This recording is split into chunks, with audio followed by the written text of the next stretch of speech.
Hi everyone, in this video, I'll show you how to get a YouTube API key in just a few simple steps. Let's get started.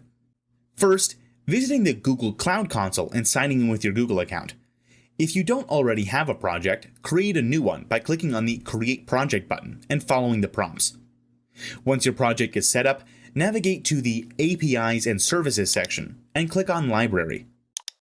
Search for YouTube Data API v3 and enable it for your project.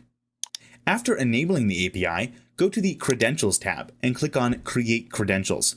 Select API Key and your new YouTube API key will be generated and displayed on the screen. Make sure to copy and save it securely, as you won't be able to view it again after leaving the page.